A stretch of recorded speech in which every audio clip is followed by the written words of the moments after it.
जय हिंद, जय भारत, जय श्री राम। इस वीडियो में बताएंगे कांग्रेस यानी नेहरू परिवार, जिसको आज वर्तमान में लोग गांधी परिवार कहते हैं। ये गांधी तो है नहीं, ये नकली गांधी है। असली गांधी का तो पता ही नहीं कहाँ चले गए उनका परिवार। ये लोग भारत के लोगों को बराबर शिक्षा देते रहे थप्पड़ खाने के लिए।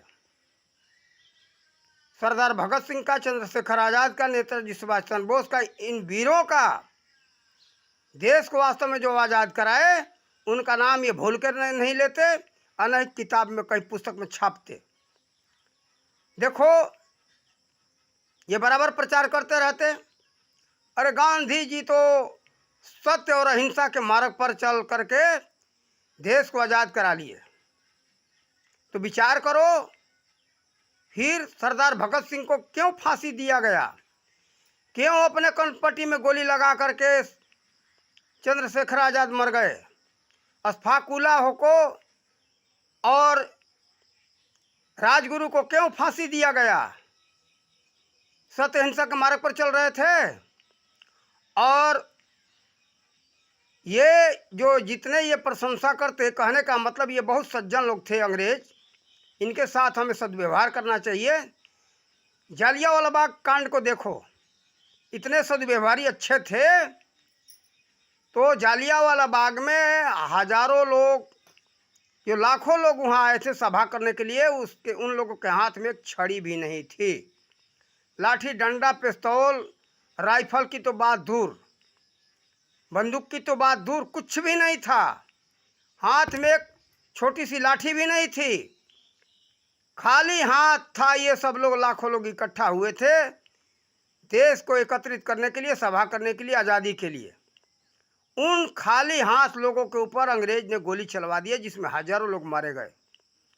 कितने लोग तो कुआं में कूद के मर गए।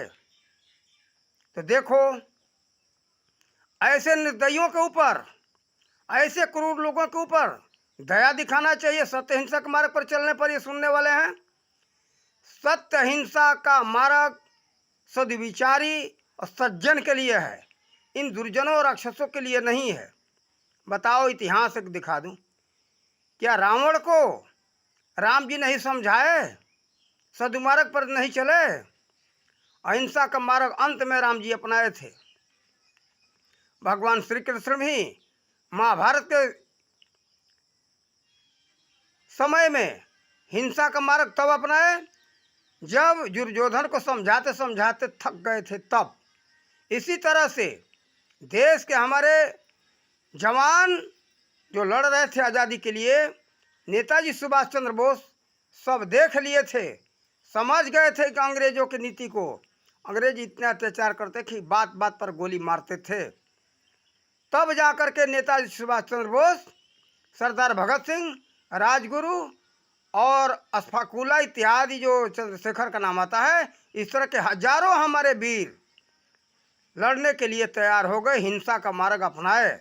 नहीं, ये किसी का हिंसा करने का इरादा नहीं था, किसी की इच्छा नहीं थी। देखो, केवल उस पर पर्दा डालने के लिए, अंग्रेजों के बदचलन के ऊपर, अंग्रेजों के अत्याचार के ऊपर पर्दा डालने के लिए ये नीति अपनाई गई है कि सत्य अहिंसा के मार्ग पर चल करके गांधी जी राज ले लिए, भारत को आज़ाद करा लिए। कभी ऐसा हुआ नहीं है। आप लोग एक वीडियो सुनना, क्या देश आज़ाद है, ऐसा यूट्यूब पर वीडियो मांगो तो आएगा। ऐसे भी मांगोगे क्या भारत अभी गुलाम है, उस पर भी वीडियो आएगा। तो जो मर गई ब्रिटेन की महारानी एलिजाबेथ, वो क्या बता रही है? वो कह रही है स्वयं कि मैं केवल नेताजी सुभाष चंद्र बोस के कारण ही हम देश छोड़ दिए और अपने चमचों को वहाँ का सत्ता दे दिए। आज भी भारत से वहाँ कर जा रहा है। तो देखो, ये दलाल हैं सब।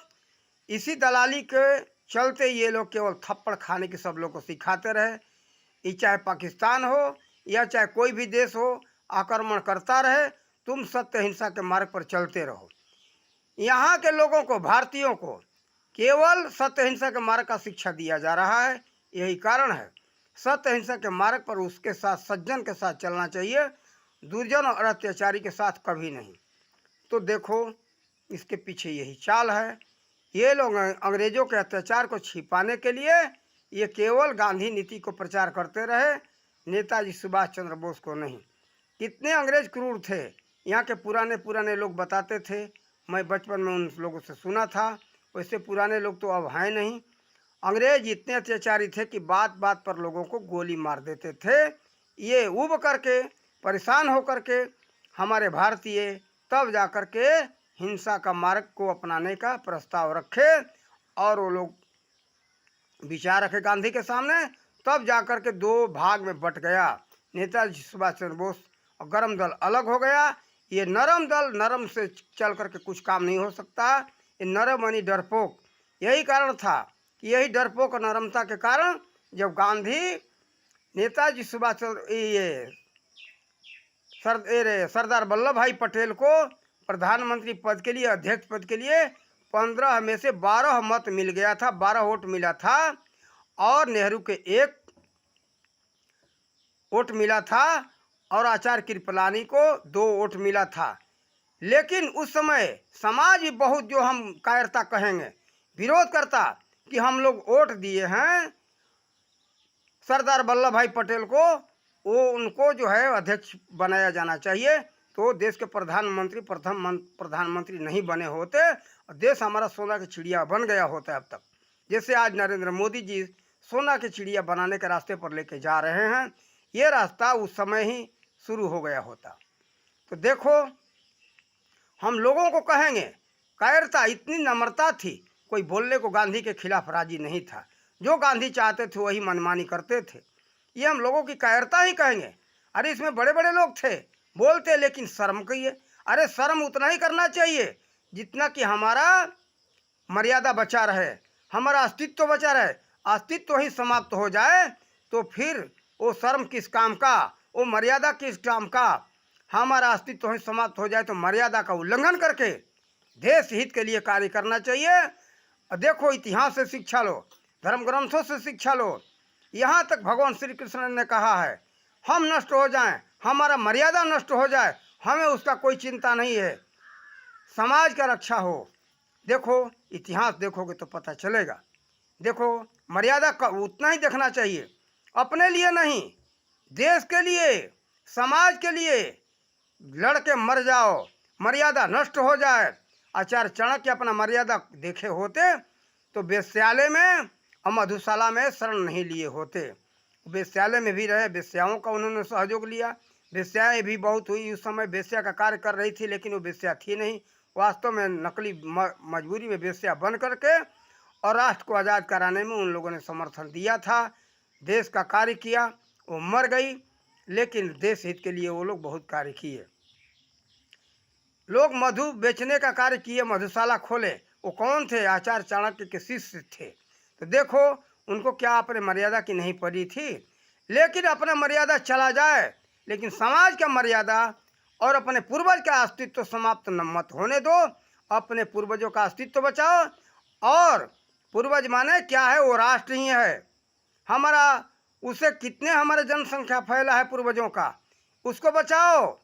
अपने मर्यादा को मत देखो, अपना मर्यादा नष्ट हो रहा है, नष्ट हो जाने दो। लेकिन अपने पूर्वजों का, राष्ट्र के मर्यादा के लिए सब कुछ खो देना चाहिए।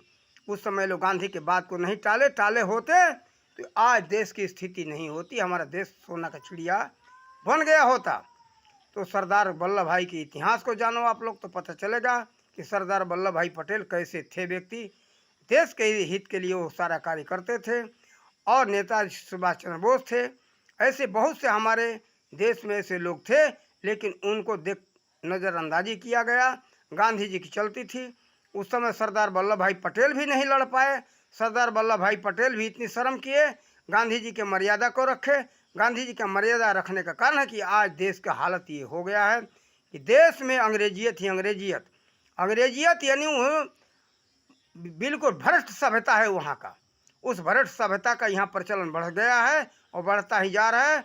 उस भ्रष्ट प्रथा को, भ्रष्ट संस्कृति को यहाँ को मिटाना चाहिए, ताकि हमारा श्रेष्ठ भारत राष्ट्रगुरु, अरे विश्वगुरु ऐसे नहीं था। हमारी सभ्यता संस्कृति उच्च कोटि की थी, हमारा सब कुछ ऊंचा था, तब हमारा भारत जगत गुरु था। विचार तो करो, 2000 वर्ष पहले का इतिहास देखो तो हमारा भारत सोना की चिड़िया कहा जाता था। वो सोना की चिड़िया का वो पद छीन गया है और उसको पुनः वापस कराने के लिए नरेंद्र मोदी उस रास्ते पर चल पड़े हैं। इनका संपूर्ण रूप से साथ दो। हम यही कहेंगे, नरेंद्र मोदी को आगे बढ़ाओ और भारतीय जनता पार्टी को आगे बढ़ाओ। भारतीय जनता पार्टी पूरा स्वतंत्र है। ये देश में जो योग्य व्यक्ति होता है उसको अध्यक्ष बनाया जाता है।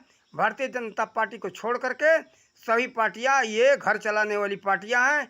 इनके घर का ही कोई अध्यक्ष होगा, नहीं तो कोई जो उसके संस्थापक थे उसी संस्थापक के घर का कोई अध्यक्ष होगा, दूसरा कोई अध्यक्ष नहीं हो सकता है, चाहे जितना भी योग्य हो। उस योग्यता से मतलब नहीं, कारण कि इनको घर चलाना है सबको।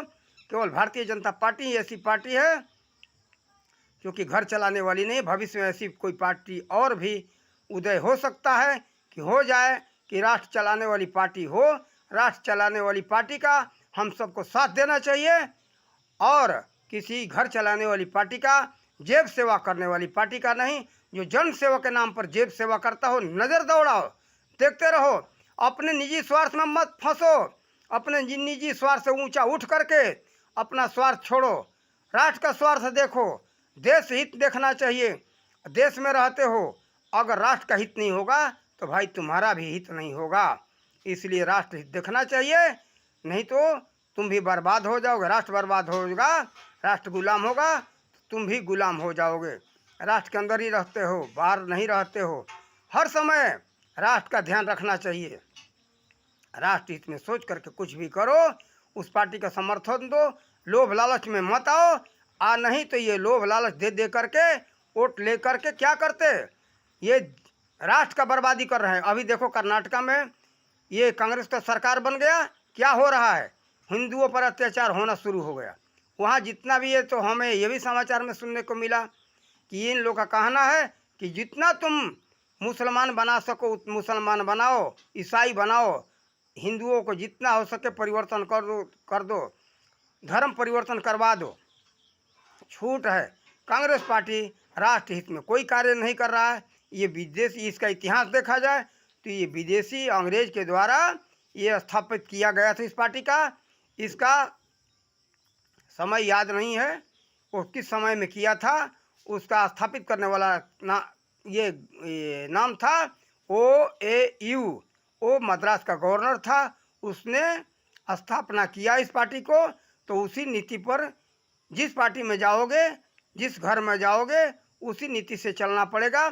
जैसे आज जो है कम्युनिस्ट पार्टी है, कम्युनिस्ट पार्टी भारत की नहीं है, उसका स्थापना किया था कार्ल मार्क्स ने। तो ये जो है चीन का पार्टी है, वहाँ के जो नीति है उस नीति से चलना पड़ेगा। उस नीति से चलने के कारण अपना देश का कभी भला नहीं हो सकता है। वहाँ के नीति से, उस नीति से, देश के अंदर भी कोई पार्टी हो, राष्ट्र हित में देखो कि हमारे जन समुदाय के लिए कौन सा भला कर रहा है। सबका साथ, सबका विकास करने वाला जो पार्टी का सिद्धांत हो, उस पार्टी के साथ जुड़ना चाहिए। समतावादी नाम तो रख लेने से नहीं होता है, जैसे समाजवादी पार्टी है, लेकिन समाज का काम नहीं करता है, केवल अपना कार्य कर रहा है। तो देखो, इन धोखा से भी बचना चाहिए। कोई भी पार्टी हो, समतावादी सिद्धांत देख करके देश को बर्बाद न करे और हर समय ध्यान रखना चाहिए जो राष्ट्र हित में कार्य नहीं करता है उसका साथ कभी मत दो। हम ये बार बार बात अपने वीडियो में समझाते रहते और हम ये बार बार समझाते रहेंगे। और थप्पड़ खाने का सिद्धांत ये कांग्रेसियों ने भारत को दिया है, इससे आप लोग बचो और देश पर कोई आंख उठाए उससे लड़ने का सिद्धांत रखना चाहिए। अंग्रेज इसीलिए भारतीय शिक्षा नीति को लागू नहीं होने दिए, कारण कि उसमें सैनिक शिक्षा सबके लिए अनिवार्य है। अपनी शिक्षा नीति चलाए, केवल भौतिक शिक्षा ले लो, केवल एक ही शिक्षा लो और प्रैक्टिकल शिक्षा नहीं था इन लोगों में, केवल थ्योरी की शिक्षा दी जाती थी। थ्योरी की शिक्षा से यानी प्रयोगात्मक शिक्षा नहीं हटा दिए, केवल प्रैक्टिकल को हटाए थ्योरी को देते रहे। केवल विधि पढ़ लेने से किसी भी तरह के ज्ञान नहीं हो सकता है, उसका प्रयोगात्मक शिक्षण लेना ही पड़ेगा, प्रशिक्षण लेना ही पड़ेगा, तभी ज्ञान होगा। देखो, ये इसीलिए अंग्रेजों के सिद्धांत पर हम चलने के लिए नहीं कहेंगे, और कांग्रेस पार्टी का यही अंग्रेजों के सिद्धांत पर चलने का सदा ध्यान रहा। और आप लोग कांग्रेस पार्टी के सिद्धांत को छोड़ो और भारतीय सिद्धांत को देखो कि कांग्रेस का हो चाहे कोई भी हो, जो गलत करे गलत के सिद्धांत को देख करके छोड़ दो।